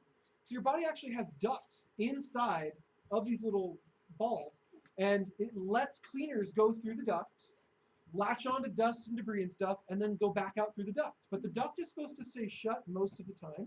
It's a little one-way gate that lets the little cleaners in and out of those little tiny popcorn balls. If the gate stays open, then your blood, your fluids, can leak into the tiny, tiny popcorn balls. Okay? Now, typically, when we get something like pneumonia, that's actually the other way around. That's mucus coming down from up here, getting down into your lungs, getting in the little popcorn balls and clogging everything up. And that's really bad. That can hurt you. That can kill some people if they're old enough or weak enough or young enough, like babies and old people, or you have bad health. Pneumonia will kill you. If you're your age and you're healthy, pneumonia usually won't kill you. But that's because mucus is thick and it sticks to the wall and it can't cover everything. There's still a lot of your lungs that work. For some reason, and we don't know why yet, when you vape, your popcorn balls inside your lungs fill with a much thinner liquid that is actually coming through the tiny, tiny doors that the cleaners are supposed to go through. For some reason, the effect of vaping is the tiny, tiny doors just stay open all of the time, and they never shut. And so now there's fluid leaving your bloodstream going out into your lungs, and it doesn't leave again. It just goes in your lungs in a one-way direction. Now, as far as we know, not everyone has this effect. It's a lottery. You might have this effect if you vape, you might not. We don't know why yet, so we don't know who is susceptible yet. It's the lottery effect. You might win the dying lottery. Yeah. Do we know the $100? The percentage of people that. No, because so far a lot of these cases are getting diagnosed as pneumonia. So the amount of reporting is very, very little. And then a lot of the kids your age that vape don't tell people that they vape. It's a secret. So when they go to the hospital for pneumonia and their parents think they have pneumonia, their doctors think they have pneumonia, no one asks them if they vape, and if they do, the kid usually just says no. No, I don't vape. I don't know what you're talking about. So far the stats are horrible. The only cases we know for certain, there's 450 of them. Those are the 450 we're sure have something to do with vaping. They do vape for sure. Even kids? Even kids. The highest age group for vaping right now is 19. It's the highest age group for vaping. Okay. So like no one above that age really vapes? No, that's not at all true. Tons of people. But out of all the different age brackets, the one with the highest percentage of vapors is 19. There's still vapors all the way up into 50. The one who just died was 50 or 60. What about like really young kids? Like 8th graders vape. That was the slide I just showed you. What about like 5th graders? Oh, we just don't have stats on that. They've only been collecting for 8th and 12th the last few years, and then they just added 10th graders like a decade or two ago. So, anyways. All right, let's move on to weed, cannabis, pot, marijuana, grass, ganja, chronic, hemp, dope, hash. Wait, grass? All of those ones. Dude, I kid you not. Wait, I don't think you guys understand. Dope, like the expression of how cool something is, came from dope. Wait, grass. People smoke grass. These are all names for the same thing, not different things. Wait, is it all called what? It's all the same thing. So it's all long grass, right? No. Sure. All right, so cannabis is the name of the plant that everything else comes from, okay? Cannabis is the name of the plant. So if you want to be really specific and not confuse people, you can say cannabis, you can say marijuana. Weed is typically not confusing, but you know, gardeners do like to weed their gardens, so that can be a little confusing. All right, so a quick proverb. This is from your Bibles. It says, "The prudent sees danger and hides himself, but the simple go on and suffer for it." When you see danger, what do you do? Well, many people are saying that weed is not only not harmful, but it's also good for you. A lot of people are saying weed is good for you. What? Now, What's wrong with I want to get this out there so you guys understand, okay? It is not only not good for you, it is exactly as bad, and in many cases worse, than smoking cigarettes. Because you are taking plant material, lighting it on fire, and then breathing the smoke.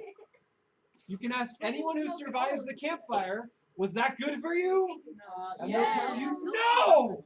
When you light plant materials on fire, you try and vent the smoke away from you. When you're at the campsite and the smoke starts blowing at you, you move. No, you breathe. Because it's bad for you. You wouldn't just sit by the flames and go, Yes. oh, Yeah. woo! Get that up in there. Smoke is blowing right towards you. You can see it, and you're just like talking like, yeah, and it's like me. I don't know how they do it. Me having breathing I don't know how they issues do is it. one of 2 reasons that we. It causes lung cancer. This is weed we're talking about. It causes lung cancer, mouth cancer. It can even cause heart disease. It goes into your brain and it starts shutting down stuff. This is the high. Okay, on the medical level, this is what the high from weed is. You get a lack of self-analysis. This is the first stage in smoking pot. The first stage in smoking pot is the inability to know things about yourself. So when people smoke pot, you can ask them, why do you smoke pot? It changes you. And they're like, no, it doesn't. Because they don't know. The very first thing you lose when you smoke pot is the ability to know things about yourself. So if you act like a different person when you're high on pot, you're the first person to not know. Everyone around you can tell, unless, of course, they're also smoking pot. Because one of the other things that shuts down is the emotional processing. Emotional processing is not just your own emotions, it's other people's emotions. So your ability to not only feel your own feelings goes away as you smoke pot, but also your ability to notice other people's feelings. To see what's on their face, to see what they're saying and judge from that how they're feeling, gone. Not gone permanently in some cases, but gone temporarily. And this is where it gets weird. It doesn't go away when the high goes away. It lasts longer. You can smoke pot just once a week, and this effect will never go away. During that time while you are smoking pot, you will keep the effect with you all week. The inability to analyze yourself, the inability to process your own and other people's emotions, the inability to remember things properly. Your memory retrieval system is severely turned down when you are smoking pot, and even after you're done smoking pot. And then finally, problem solving. Your problem solving is so bad when you smoke pot, you lose 8 IQ points. Now, just to give you guys an idea, 8 IQ points. 8 IQ points will take you from being an A student to a D student. That's what 8 IQ points does. I love that. Okay, our schooling system is designed in such a way Wait, what happens if that you're if you are a 100 IQ to a 108 IQ, you will do fine in your grade. If you're from 100 to 108. If you're over 108, you're probably going to overachieve and find yourself bored from time to time. And if you're under 100, you're going to struggle, and eventually down towards like 92, you're going to get sent back a grade. I'm not joking. Years old? I'm not joking. So like they don't operate on the IQ system in school. They don't make you take an IQ test and be like, you're down a grade. But there's a correlation between IQ and how you do in school. All right. Questions about this so far? No. All right. Wait, 95 Other side effects. These are good side effects. I love side effect lists. If there was like a drug commercial, you know, where they list the side effects at the end, and marijuana had its own commercial, I don't think anyone would smoke it anymore. Sensory distortion, panic, anxiety, poor coordination of movement, lowered reaction time. After an initial up, the user feels sleepy or depressed. Increased heartbeat with a risk of heart attack. Reduced resistance to common illnesses like colds and bronchitis. Suppression of the immune system, which leads back to reduced resistance. Growth disorders, so like not coming up to the height you should come up to. Rapid, permanent destruction of lung fibers and lesions.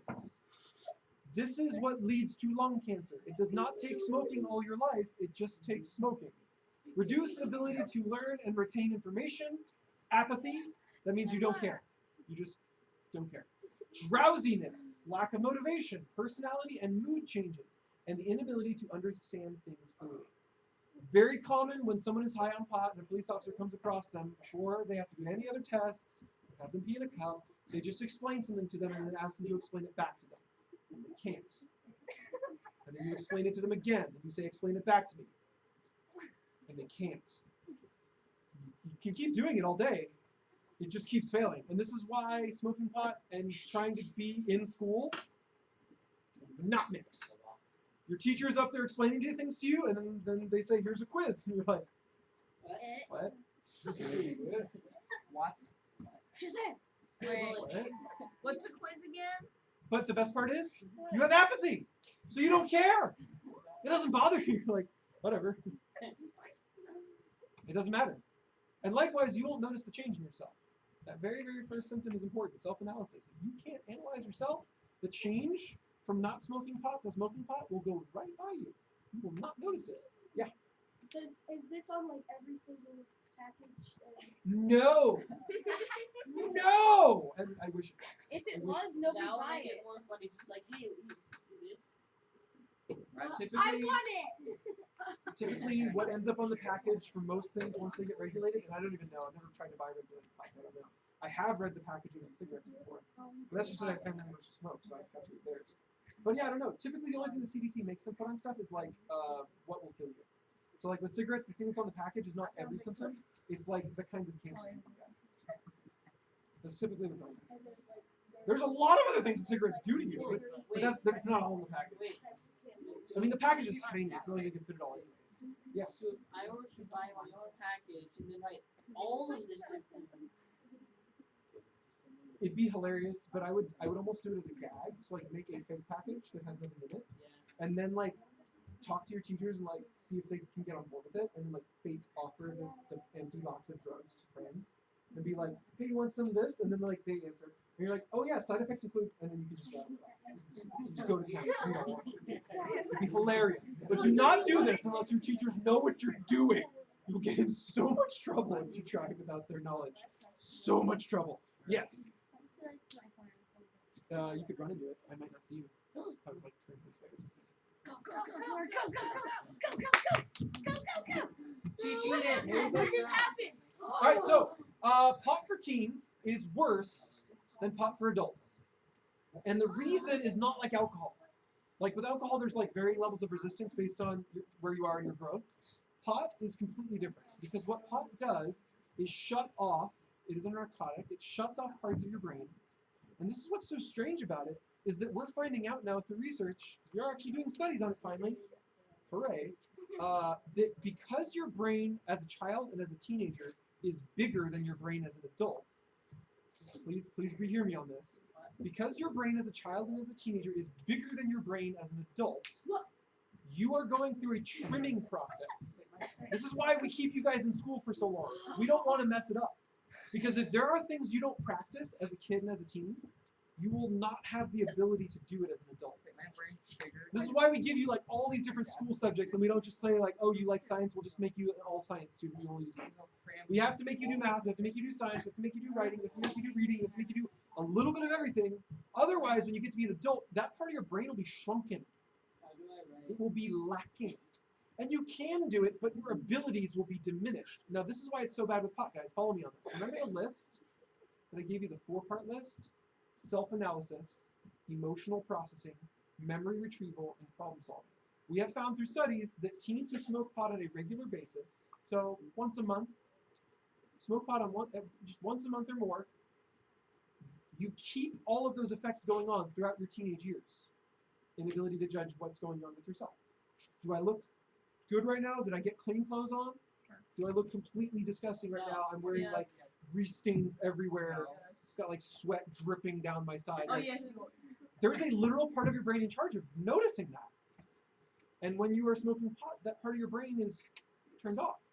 If you keep smoking pot as a teen, that part of your brain keeps not getting used. It would be getting used constantly as a teenager. How many times do teenagers check what they look like? Like that's a constant fear. Yeah. So by the time you're an adult, you're good at it. It's automatic. You just know what shirt you're wearing without even looking at your shirt. There's a part of your brain devoted to that. But if you smoke pot as a teen, by the time you get to be an adult, that part of your brain has never been used. You don't have that part when you get to be an adult. Same thing for emotional processing. You don't feel emotions, you don't sense emotions. Same thing for memory retrieval. This is the saddest one for me. You will live out your days, if you are a teen that smokes pot regularly, you will live out the rest of your life as a person who cannot remember things. That's really sad to me because I struggle with memory. I don't have a very good memory. My presence of mind is not really there.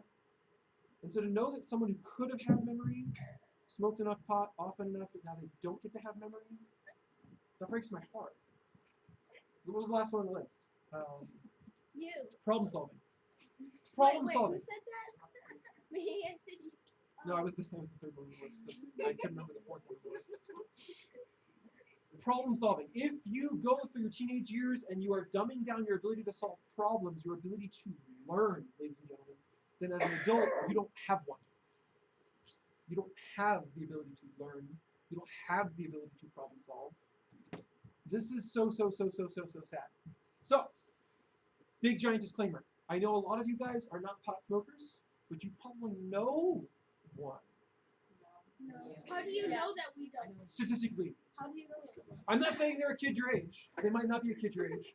Stats show that kids that smoke daily are pretty rare, okay? In junior high, it's less than 1% of junior hires smoke pot daily. And in fact, in the last 2 years, it actually went a smidge down. 8th graders went a smidge down. 10th graders, smidge up. 12th graders, a smidge down. Over the last decade, though, it's been pretty solid. It hasn't changed all that much. The amount that smoke as they get older keeps going up. That's been consistent every year. But the amount that smoke out of the total has been pretty consistent across time. Now there's a new trend that might adjust this, and we'll have to wait and see next year's stats. And that's that some kids are now getting liquid THC, one of the psychotropic ingredients in marijuana, and they're vaping something with that in it. So they're vaping marijuana. And the upside downside to this is Now you've got rid of like the lung cancer and you've traded it for the instant lottery of lung death. You instantly have fluid in your lungs, you can't breathe at all. Okay, so like lateral move, the slow guaranteed death or the lottery instant death. Okay, not that great. But the big problem is a lot of kids who are vaping marijuana get to lie about what they're vaping and now vape anywhere in time.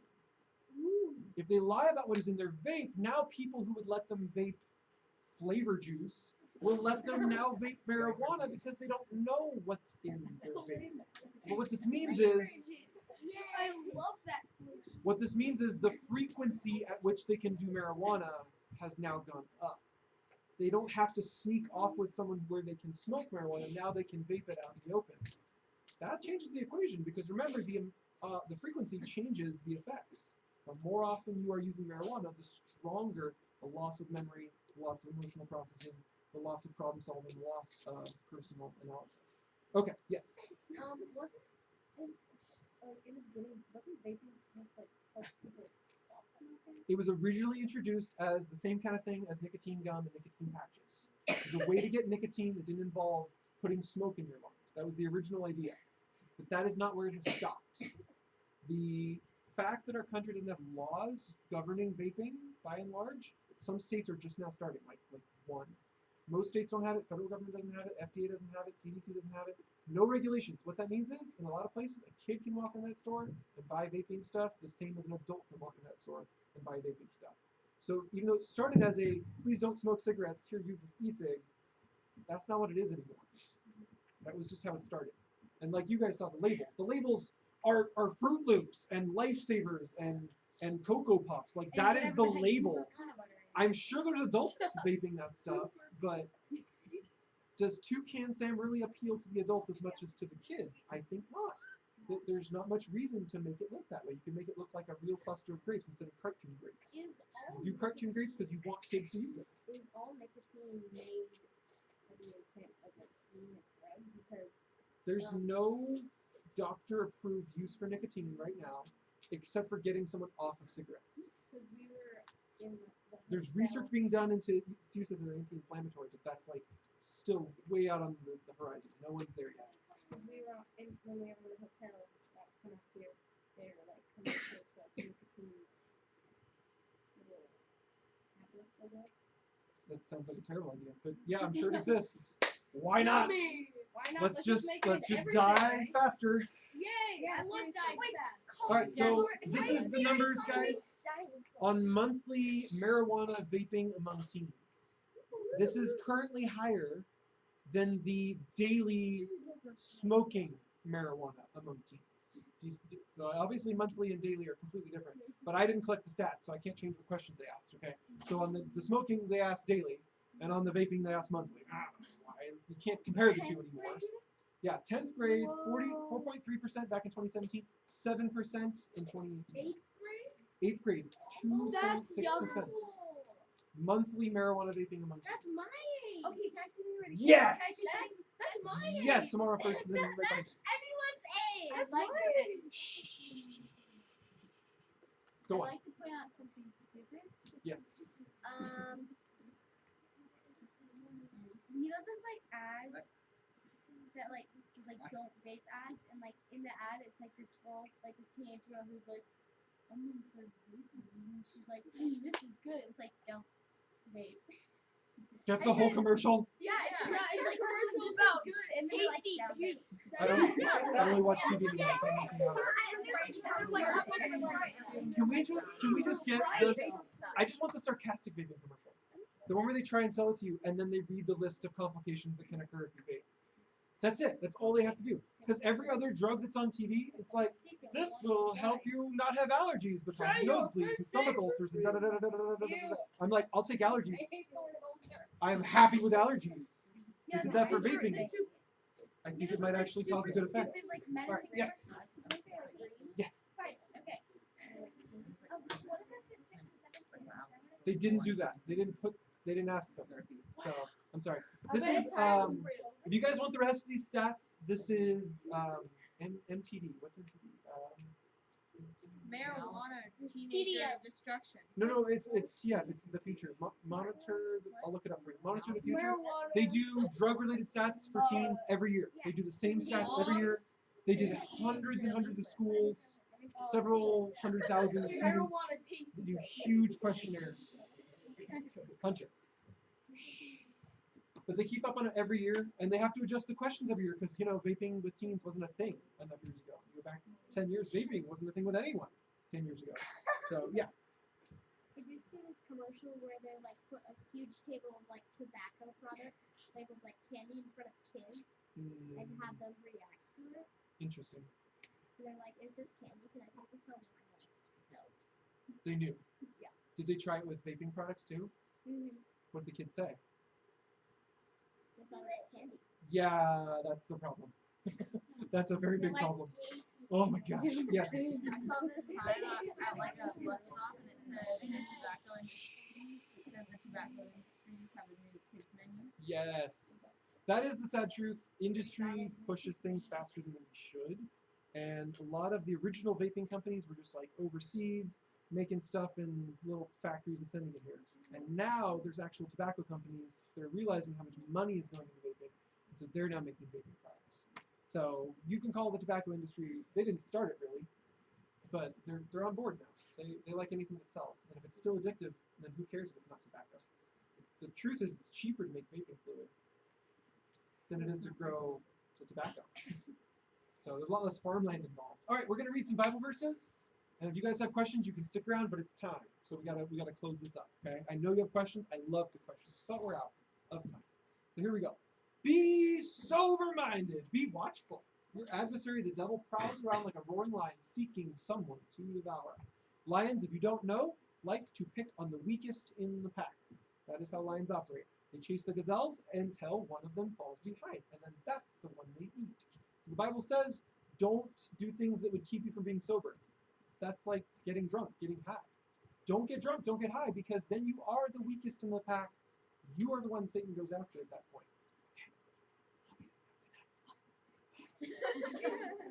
I love all you guys. She's just leaving now, so I'm telling now.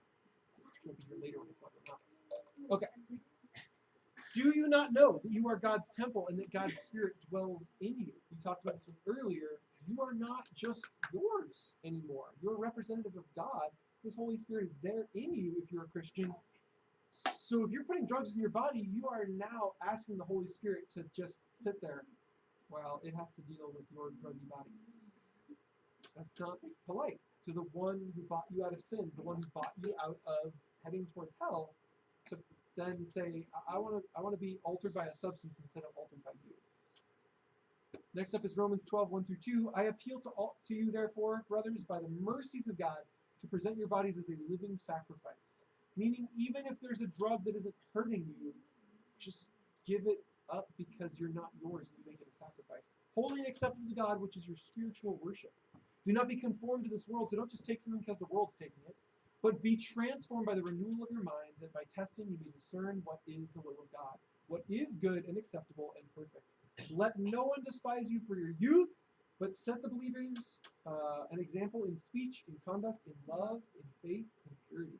What is this one talking about? Well, this one's talking about a young Christian named Timothy, saying that whatever you do that might offend an older person, don't do it. That's it. Just so you don't offend an older person.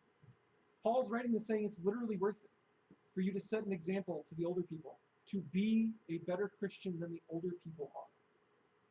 And by being a better example than they are, you get to teach them.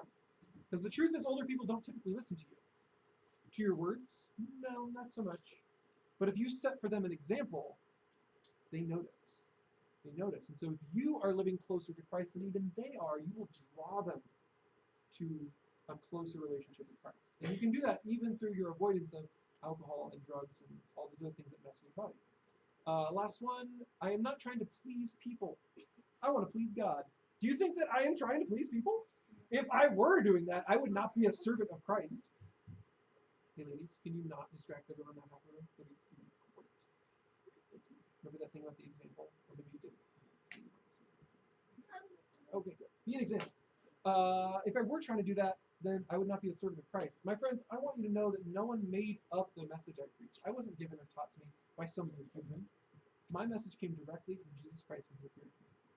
This is the most important part in our life.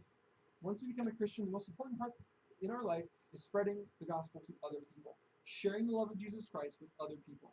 And drugs get in the way of that at every turn. Putting them in your body will not just hurt you, it hurts your witness. It hurts your ability to spread the love of Jesus Christ. So not only is it going to damage you in physical ways, but it slows you down in spiritual ways. So avoid them at all costs. You have no reason to seek them out. If you're dealing with depression, there are things that can actually help you that are not drugs. We talked about a lot of those options when Jeremiah was teaching a few weeks ago.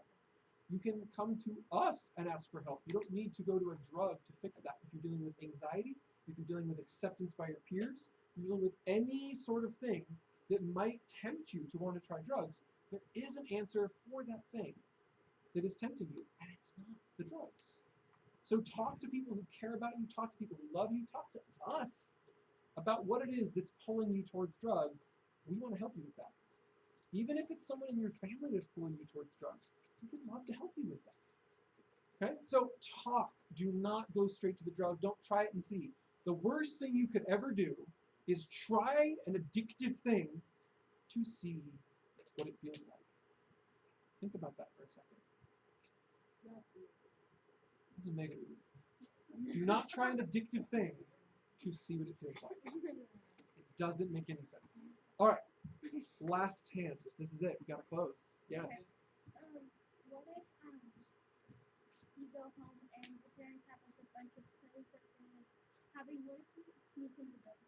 Oh my goodness. That is a complicated question. I would like to answer slowly. Can we answer it after we pray and let people go? I can't answer that in 5 seconds. There's no way to do that. No, I wouldn't do the question justice. Okay, let's pray. Lord, we thank you for tonight, the chance to talk openly about the poisons that are in our world, even the tempting ones. Help us, Lord, help these junior hires, help us leaders to stay clear of these things and to be a good example, not just to the Christians around us, but to everyone around us. Help us to stay strong in those moments when the peer pressure feels like 500 tons pressing down on us. Help us to stay strong, Lord, and find those exits. Find the other person who knows the right course of action that we can lean on them. Help us, Lord, to get out of those situations. Help us, Lord, to keep our heads straight and to spread some of this truth we got tonight to the people who have heard lies and believed them. Help us, Lord, to be a good influence on our friends that have taken hold of some of these substances. Most of all, Lord, we ask that we would be people who can spread your love to other people. Help us to not only be that way, Lord, but increase in that, to grow in that. We ask for all these things in your name. Amen. I love you guys. If you have more questions like yours, you can stick around. I don't mind you staying late one by one. I just want to make sure if you are out of questions, you have the option. Okay, Daniel, did you know I got a new phone? Okay, wait, we have time. Dang it.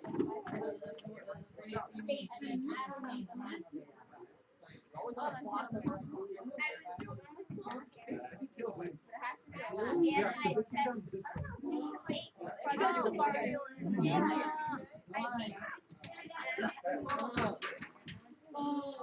Like I said, if you guys have questions, stick around. I've got more info I didn't get to share. Cocaine, or hookah. We're tomorrow. Yep. No, not tomorrow. I have a question. Who won? Caleb won. I won with my phone that I have. Hey, Who Josie. won? Josie. I have to. Guess what? You almost lost. It's smart. Guess what? If she wants to Okay.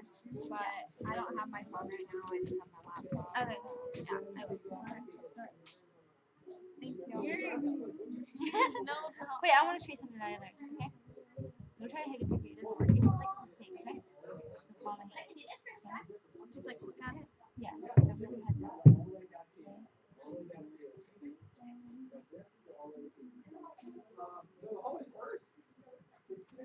Okay. love doing that to people so much.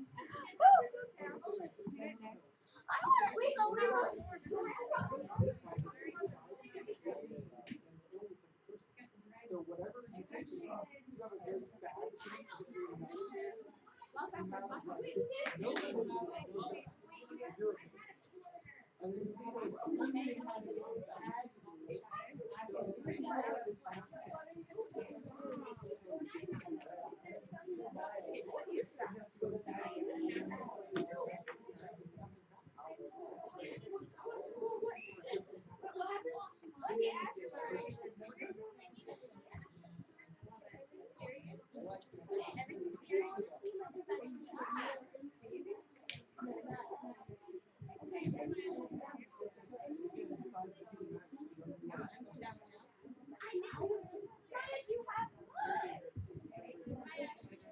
Any other questions about any other drugs we didn't talk about?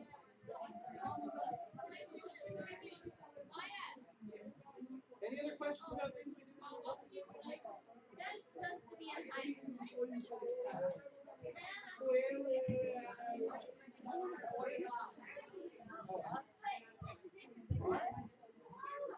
don't want to die. I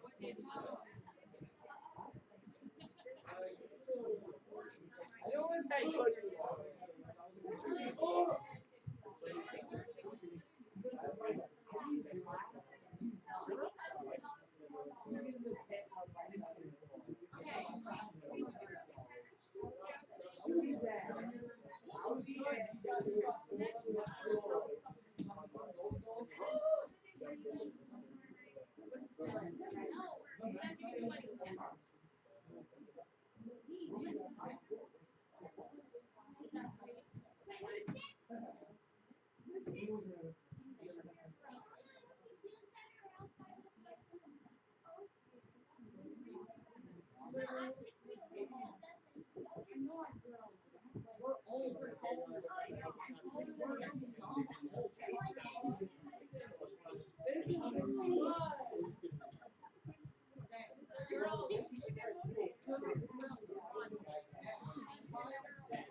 good. Most audio interfaces are most important.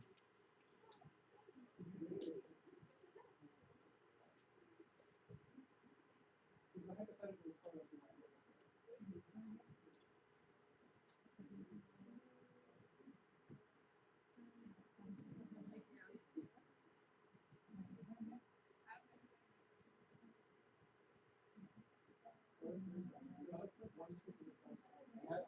Oh, I haven't adapted to that.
Daniel,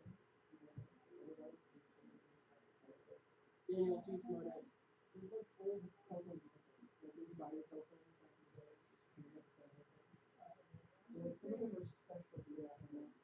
So you Florida. Okay. Six, right? Yeah.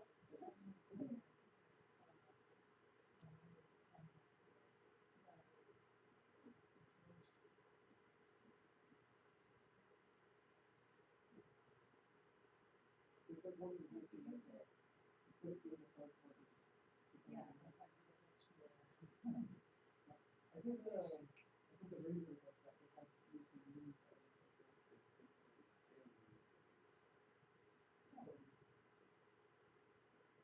because like most, no, but that's just it. Most Androids you plug it in, you can do it.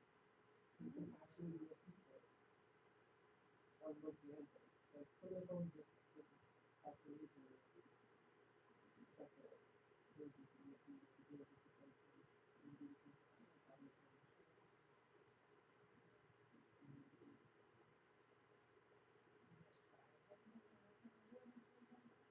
Like how I use my phone to see.